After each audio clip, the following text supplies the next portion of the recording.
সীমান্ত জুড়ে নতুন এক আতঙ্ক, সাপ আর কুমির। ভারতের সীমান্ত এলাকায় এসব ভয়ঙ্কর প্রাণী ছেড়ে দেওয়ার প্রস্তাব ঘিরে ছড়িয়ে পড়েছে চরম উদ্বেগ। যদিও এখনো কোনো আনুষ্ঠানিক সিদ্ধান্ত নেই, তবুও এমন প্রস্তাবনা ঘিরে উদ্বিগ্ন সীমান্ত এলাকার মানুষ। এমন সিদ্ধান্ত কার্যকর হলে জীবন জীবিকা নিয়ে তাদের পড়তে হবে হুমকির মুখে।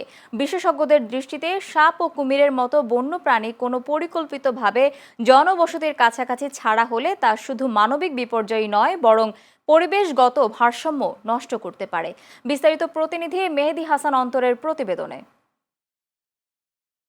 সীমান্তের নীরব গ্রামগুলোতে হঠাৎই নেমে এসেছে অজানা ভয়, যেখানে প্রতিদিনের জীবন মানেই মাঠে কাজ, নদীতে মাছ ধরা আর কাঁচা পথে চলাচল, সেখানেই এখন শঙ্কা।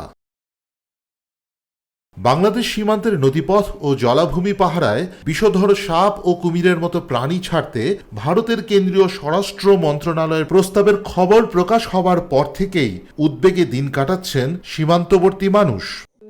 যখন বন্যা হয়ে বাড়ির ধারে চলে যাবে তখন তো মনে করেন আমাদের বাড়ি ঘরে উঠে ক্ষয়ক্ষতি করবে, না হলে তো সাপ উঠবে। কুমির ছাড়ছে, এই জন্য আমাদের ক্ষতি হবে, ধরে নিবে বা খাইয়ে নিবে।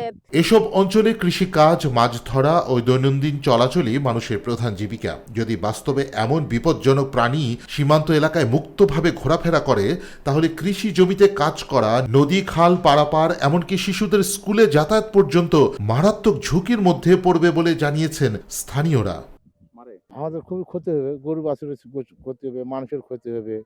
কুমির ধরলে তো আমরা খেয়ে নেবে, সাপ কারণে তো আমরা মরে যাব। বিশেষজ্ঞ ও পরিবেশবিদরা বলছেন, বন্যপ্রাণী সীমান্ত কি তা জানে না, ফলে সাপ কুমিরের মতো বন্যপ্রাণী কোনো পরিকল্পিতভাবে জনবসতির কাছাকাছি ছাড়া হলে তা শুধু মানবিক বিপর্যয়ই নয়, বরং পরিবেশগত ভারসাম্য নষ্ট করতে পারে। সীমান্তে কুমির, সাপ এরকম বিষধর কিছু প্রাণী ছাড়ার আসলে এটা বাংলাদেশের উপর প্রভাব পড়বে, যা পরিবেশ বিপর্যয়ের দিকে যাবে।